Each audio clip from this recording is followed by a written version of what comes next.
Hello everyone, इस video में आप जानने वाले हो हीरे से बने एक प्लैनेट के बारे में। और क्या आपको पता है कि किस देश में दाढ़ी रखने के लिए टैक्स लिया जाता था? इसके अलावा क्या आप किसी ऐसे देश को जानते हैं जहां एक भी मच्छर नहीं लगता? ऐसे ही अमेजिंग फैक्ट जानने वाले हो आप, तो चलिए वीडियो को स्टार्ट करते हैं। फैक्ट नंबर 1, किम जोंग, जिन्हें कई लोग तानाशाह भी बुलाते हैं, वो रशिया के राष्ट्रपति व्लादिमीर पुतिन से मिलने वाले हैं। लेकिन वो प्लेन से नहीं बल्कि ट्रेन से रशिया जाके उनसे मिलेंगे। अब सवाल ये है कि वो प्लेन होते हुए ट्रेन से क्यों जाएंगे भला? तो इसका जवाब है गाइस, क्योंकि उन्हें प्लेन से डर लगता है और वो जब भी कोरिया से बाहर जाते हैं तो वो ट्रेन से जाना पसंद करते हैं। वो वियतनाम और सिंगापुर जैसे देशों में ट्रेन से जा चुके हैं, लेकिन जिस ट्रेन से वो सफ़र करते हैं वो ट्रेन अपने आप में बहुत खास है। ये ट्रेन किम जोंग को उनके पिता से विरासत में मिली है। इस ट्रेन की एवरेज स्पीड लगभग 60 किलोमीटर पर आवर है। ये train conference room, satellite phone और प्ले स्क्रीन टीवी से लैस है। इसके अलावा इस ट्रेन में 100 सिक्योरिटी एजेंट्स तैनात रहते हैं। इस ट्रेन में कोई भी हथियार का असर नहीं पड़ता है, क्योंकि ये ट्रेन पूरी तरह से बुलेट प्रूफ है। इस ट्रेन में एक समुद्री जीवों के लिए एक अलग कंपार्टमेंट भी बनाया गया है। इसके अलावा इस ट्रेन में एक खूबसूरत महिला कंडक्टर भी है। फैक्ट नंबर 2, ये जो प्लैनेट आप अपने स्क्रीन पर देख रहे हैं गाइस, इसे डायमंड प्लैनेट के नाम से जाना जाता है। और इस प्लैनेट के बारे में जब मैंने जाना ना, तो इसने लिटरली मेरे होश उड़ा दिए। इस प्लैनेट का नाम 55 कैंक्री ई है, बट इस प्लैनेट को डायमंड प्लैनेट, हेल प्लैनेट और जेनसेन के नाम से भी जाना जाता है। और इस प्लैनेट का जो कोर है गाइस, वो 30% प्योर डायमंड से बना है। इसीलिए इस प्लैनेट को डायमंड प्लैनेट के नाम से भी जाना जाता है। सबसे अमेजिंग बात तो ये है गाइस कि इस प्लैनेट पे एक साल सिर्फ और सिर्फ 18 घंटे का ही होता है, क्योंकि ये प्लैनेट जिस तारे का चक्कर लगाती है उसके 70 गुना करीब है हमारे अर्थ और सन के बीच की दूरी की तुलना में।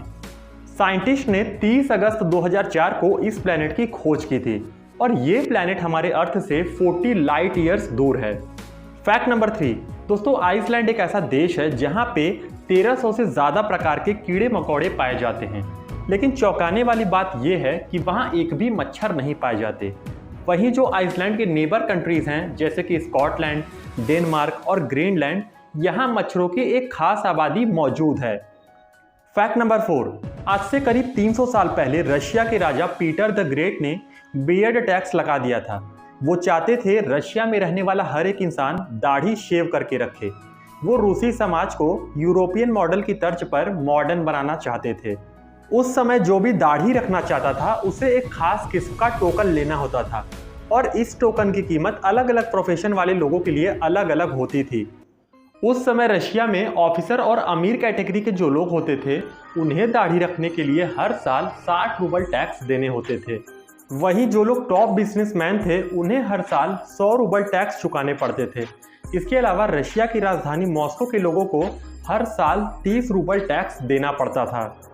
लेकिन दाढ़ी पे लगाया गया ये टैक्स ज़्यादा इफेक्टिव नहीं हो पाया, क्योंकि रशिया के लोग धार्मिक मान्यताओं की वजह से दाढ़ी रखते थे और ज़्यादातर लोग दाढ़ी रखने के पक्ष में थे। बाद में 1772 में रशिया के राजा कैथरीन द ग्रेट ने ऑफिशियली इस बियर्ड टैक्स को कैंसिल कर दिया और लोगों को राहत दी। रशिया के अलावा भी कई देशों में कभी न कभी बियर्ड टैक्स लग चुका है। फैक्ट नंबर 5, दोस्तों G20 के खबरों के दौरान आपने एक शब्द कई बार सुना होगा और वो है भारत मंडपम। दोस्तों भारत मंडपम भारत का सबसे बड़ा कन्वेंशन सेंटर है और दुनिया के टॉप 10 कन्वेंशन सेंटर्स में से एक है और इसे बनाने में करीब 2700 करोड़ रुपए खर्च हुए हैं। इस कन्वेंशन सेंटर में 10,000 लोगों के एक साथ बैठने की कैपेसिटी है। ये सेंटर 3 फ्लोर का है। इसमें बड़े बड़े हॉल, एम्पी थिएटर और कई मीटिंग रूम्स भी हैं। इसमें कई VIP लॉज और कई एडवांस टेक्नोलॉजी वाले कॉन्फ्रेंस रूम भी हैं।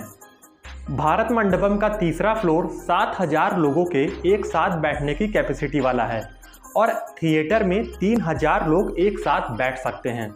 सबसे इंटरेस्टिंग बात तो ये है कि ये पूरा सेंटर एक शंख के शेप में है। सो गाइस, आज के इस वीडियो में सिर्फ इतना ही। अगर आपको ये वीडियो पसंद आया हो तो प्लीज़ इस वीडियो को लाइक और सब्सक्राइब कर दीजिएगा। मिलते हैं नेक्स्ट वीडियो में।